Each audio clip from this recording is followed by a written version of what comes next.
Okay. He's the former president and publisher of the Sun Herald, and now he's on the radio.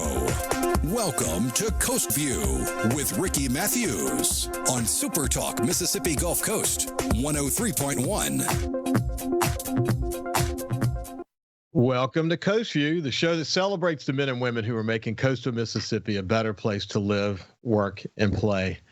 We're continuing to talk to people on the front lines, and today is no exception. Today, in the first half of the show, we're going to be talking with Mayor Shea Dobson, the mayor of the city of Ocean Springs. And in the second segment, we're going to be talking with a freelance artist from Ocean Springs, Katie Daniel. She's so talented. I look forward to that conversation. So now let's turn to the mayor. Mayor, how are you doing this morning? I'm doing pretty well. I appreciate you having me on. It's a beautiful day out. I'd rather be out riding my bicycle, though. I love to ride my bike too. In fact, when I get off the show today, I'm going to go do about a 12 to 15 miler. Have you ever seen a more beautiful stretch of weather? Oh, I know, and it's sad that it's so beautiful out, and everybody's had the limited capacity of getting out and enjoying it. But it's I think also, even though we haven't been able to go eat and do as much fun stuff, that it seems like people are getting out and just jogging more and riding their bikes. So, I think you're going to have some good stuff. A small silver lining. You're hesitant to say you have silver linings, but I think that's going to be one of them. No, actually, Shea, I think you're right. I mean, I've had so many people say that this opportunity that we've had to go out into the yard and walk in our neighborhood, that people are actually meeting neighbors they never met before. Someone said to me that when I came home from work, I pulled my car into the carport and shut the garage door behind me and went in, and it was just rush, and we never really got a chance to get to know our neighbors. Mm-hmm. And so people are talking across property lines and across the streets, and I think there's a lot of silver linings. People are more connected with family now than they've been in a long time. As I've said so many times on this show, it's sort of like this hurricane has come. We're in the eye of the storm. We really don't know what's on the other side of this. We're in this kind of weird place until we get a vaccine or herd immunity or whatever comes first. It's a strange place, but there's always silver linings in every situation like this. And, we'll find some of those in our conversation today. I love the format, Shea, of the show, because it gives us a chance. We'll have about 20 minutes together today, actually more than that, to just visit. And we certainly want to talk about the latest in Ocean Springs. And we'll get there certainly by the second portion of our time together. But what I want to do is spend just a little bit of time talking to you about becoming mayor. You became mayor, I think, right after you turned 31 years old. You made a decision to run. You're actually a financial advisor. And prior to the coronavirus hitting us, you'd been mayor for about 2.5 years. So you went in with some goals, and you were excited about it. You were pretty well received as a new mayor of that city, having beat the 3-term incumbent Connie Moran. So let's talk a little bit pre-COVID. How were things going for you in the city? Things have been going very well. And one thing that I always like to remind everybody and to really harp on, I guess, is there's more to kind of the health of the city, I would say, and there's more to with what's going on with the city than, just dirt being moved out in the open or, a new business coming like that. Now, certainly these things are definitely, doing proper drainage work and paving streets and all this stuff and bringing business is a huge part of growing the city and that type of thing. But what I also tell people is you also have the internal stuff. You have the contracts, you have the financial situation, you have the checks and balances, this kind of thing that I think that, by the average person kind of gets overlooked sometimes. It's not kind of one of those hot, sexy topics, But anyway, I say that to say that that was one of the main things we focused on, is just kind of those, boring, gray type of topics that not a lot of people are focused on. So what we did is, we made some cuts. We restructured some of the departments and, looked at our contracts and made sure we're getting the best deal. And, I'm kind of speaking overall right now, but we're in much better financial situation than we have been in a long, long time. Our rainy day fund is good. Our budget is very sound. We looked at some stuff that was happening as far as just kicking cans down the road and stuff that wasn't really getting prioritized that we felt should be prioritized, and we made decisions and figured out what was the best course of action. So I say that and specifically one of the big issues that I think we did that prepared us for COVID-19 was our technology. We started streaming all of the board meetings. We put together far more stringent cybersecurity, things like that. So, now we're doing the video conferencing here. We're having more video conferences with the board meetings and internally and such. And so it's just taking what we're doing in COVID-19 and, we're much better prepared to react to COVID-19 than we would have been, in my opinion. So if you were to, again, this is before the virus, if you were to run into someone, let's say you were visiting Florida and someone said, "You're the mayor of Ocean Springs. Tell me about Ocean Springs. What's your Ocean Springs elevator speech?" Well, it's hard to really sum up Ocean Springs in a quick elevator speech, but the thing that I like to tell most about Ocean Springs is it's this perfect community where there's a little something for everybody. We're a very diverse town. You have your arts and culture. The downtown is beautiful. You have the beautiful neighborhoods throughout the whole city. On the east end of town are some of the most beautiful neighborhoods I've ever seen. Some really great businesses and such on the east end. You can. It's right by I-10. You can go over see some casinos if you want in Harrison County. We got good jobs and with the shipbuilding and stuff over in Pascagoula. So not only is Ocean Springs incredible, but our neighbors and our Gulf Coast is incredible. And so that's what I tell people. Just come and there's going to be something for everybody. Bring the family and you'll have a good time. See, Ocean Springs has always been an important community as a part of the whole of coastal Mississippi. That was never more true than after Hurricane Katrina, because it was one of the few cities that didn't have devastating damage. And so it enabled it to sort of come back sooner, which ultimately contributes to the whole coast. I've often said that, coastal Mississippi is a very special place. And when we learn to speak with one voice on issues that we have common interest in, like you guys are doing now in your bi-weekly phone calls with the other mayors, I think it's so important that you guys do that, so that because we all fight, a common enemy here. Mm-hmm. And this opportunity we have now to do that, but also preserve the unique characteristics of each of the cities. It's that unique culture and that art and all those special things of each of the communities that together, when you bring it all together, make coastal Mississippi such a special place. You see that every day, don't you? Oh, absolutely. And yeah, you kind of touched on it there as far as keeping our identity, who we are, and preserving that. And I think it's important because Ocean Springs is in my opinion, this is really the hub of arts and entertainment and culture here on the coast. And of course, I'm a little bit biased, and I love all the other cities. They have great stuff, but I really do think with the Walter Anderson Museum and all the amazing artists and such that we have here in Ocean Springs, it really creates a very unique place to live, and so you want to do everything you can to preserve that and to nurture that, and so it's sometimes a little bit more of an art than a science.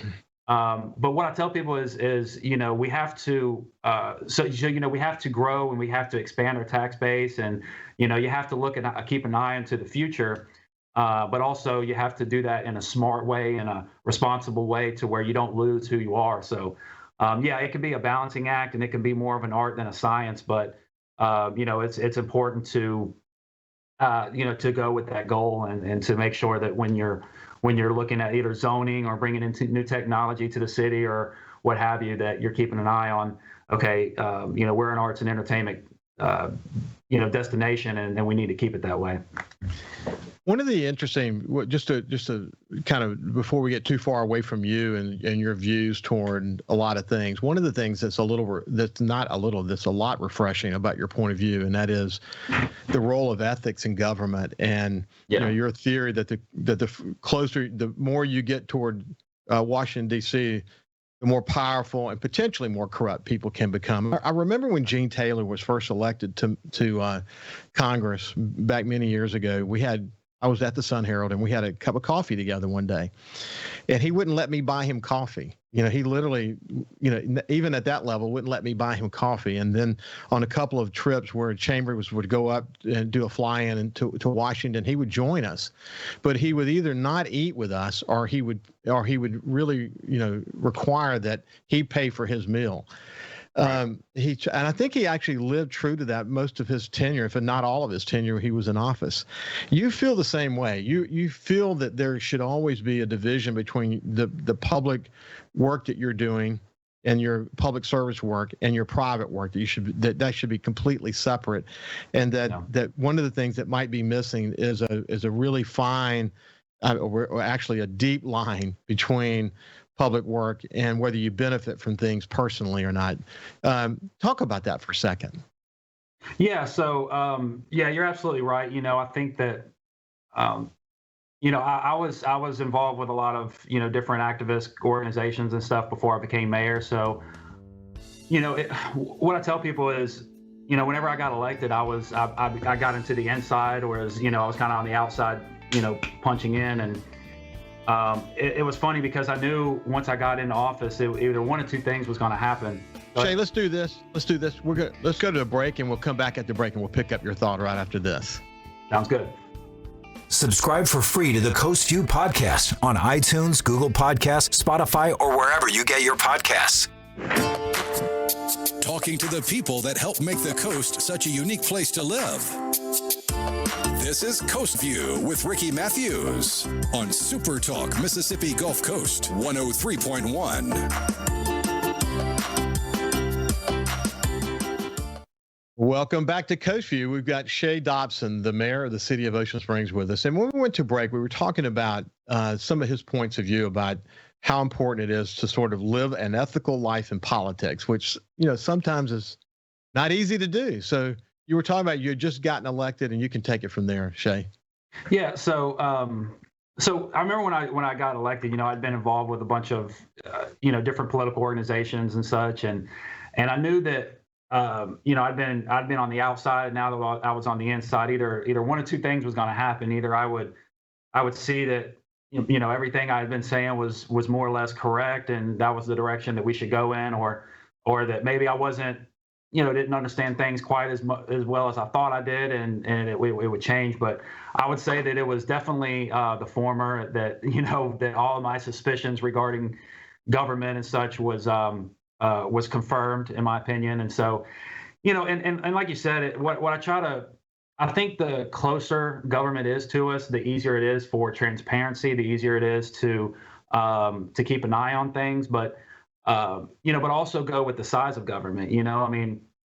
And I look at this whole idea of money in politics and such, and the way I explain it is, if government is regulating more and more industry after industry after industry, then why is it shocking that a business would want to have some say or want to have some influence over what's happening to his business? To me, that shouldn't be too much of a wild concept. And so, this idea that we can legislate money out of politics while you still have legislators, regulating industry after industry, to me, it's kind of a fool's errand to me. The real way to get money out of politics, and in my opinion, also encourage more ethical behavior and more transparency, is to remove those levers of power for people to be able to, to mess with people's lives. So I think it's twofold. I think it's, the size and scope of government, and,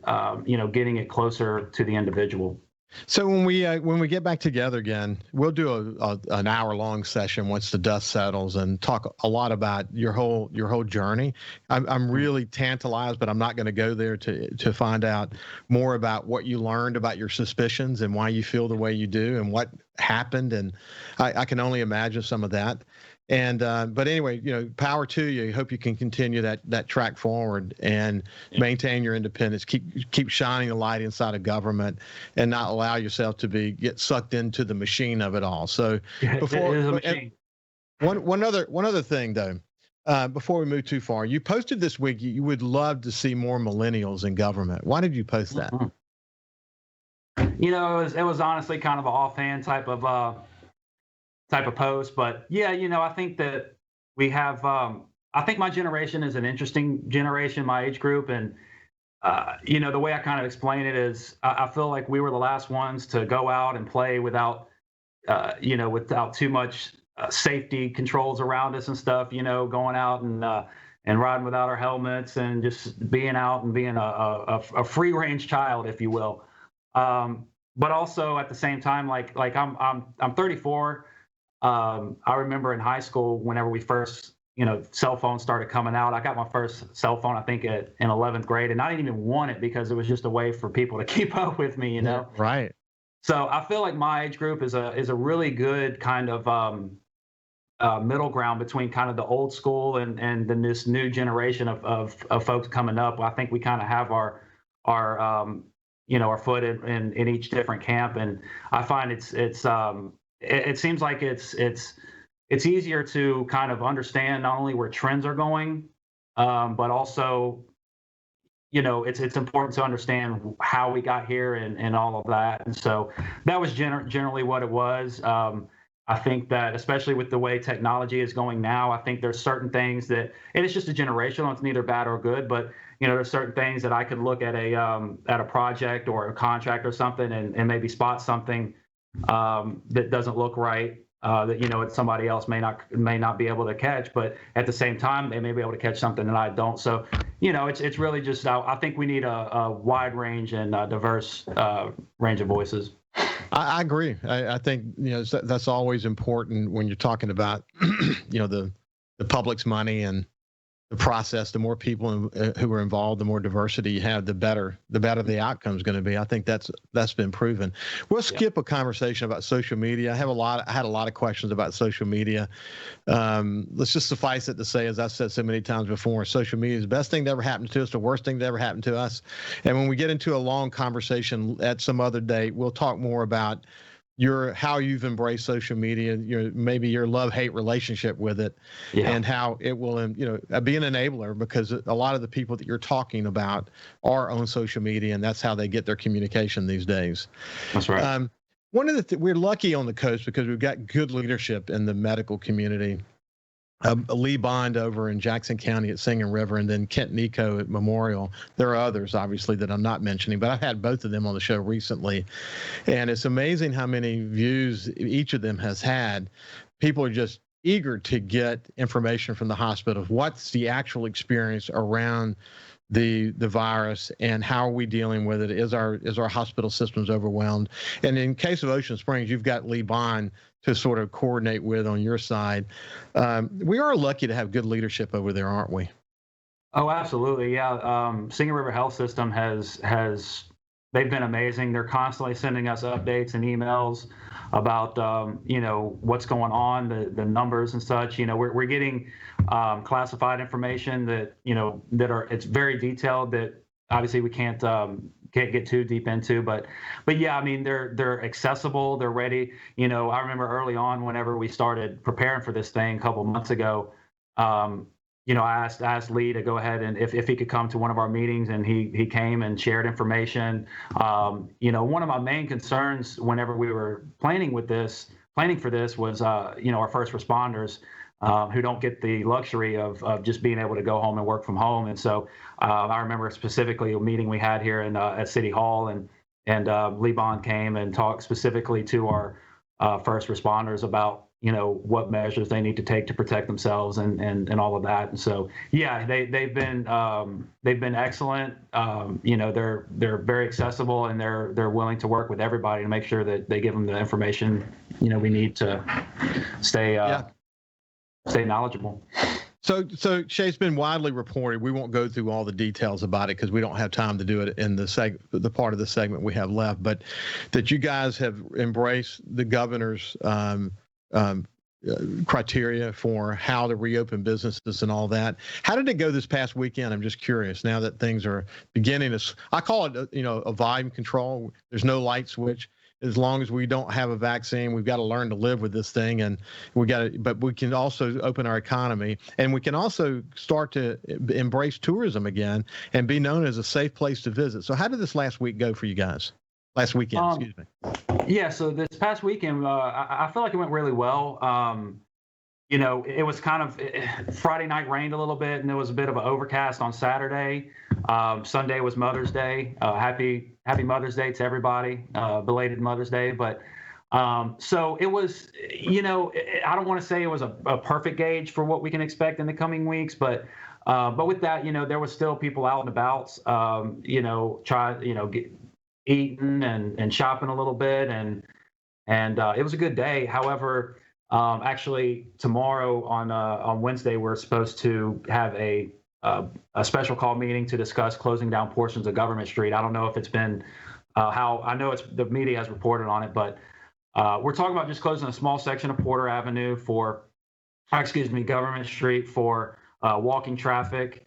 And so my theory is basically that everybody wants to be able to get out, but at the same time, we need to social distance. So this will allow the businesses to be able to encroach a little bit into the street and into the right of way, and then allow foot traffic down the middle of the street. And so, I think this weekend, it kind of proved my point as far as, there was people out and trying their best to social distance, but, some of the crowds we saw there's only so much room. So, so how's that? What's the early response to the thought of closing down a part of government? It seems like a smart thing to do to me, but I'm not privy to what the negatives might be.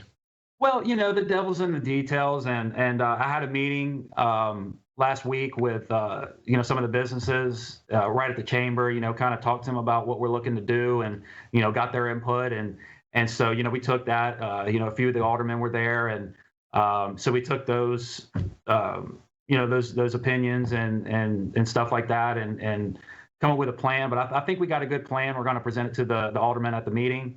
And like I said, it's devil's in the details. So just, it's going to be hard to police, but we got to, I think we'll do it. So we have a minute left real quick. Restaurants embracing the new criteria. And as you said publicly before, it's a little clunky. It's hard. They got to do the best they can. But your read on it early on is that you're doing a pretty good job of doing what they have to do to protect people. That's right. Yeah. I mean, nothing's perfect. And, you could go down there and I'm sure you could find somebody not doing, what they're supposed to do. But, I feel like overall everybody is doing what they can and at least staying conscious to, limit themselves and distance as much as possible. So I feel like I'm sorry, I didn't mean to cut you off. Go ahead. No, I was just saying, I feel like overall it's been good and success. So let's do this. We're going to come back in about 2 weeks. We'll check in with you and see how things are going. It's been a refreshing conversation. I really appreciate you taking the time, and I look forward to having a conversation with you again in a couple of weeks. Absolutely, yeah. I love these doing this stuff. Just being able to chat and just let me know, and I'll be on anytime. Okay, sounds good, buddy. We'll be back in just a minute with the local artist, Katie Daniel. Follow SuperTalk Mississippi Gulf Coast 103.1 on Facebook. Facebook.com/SuperTalk MS Coast 103.1.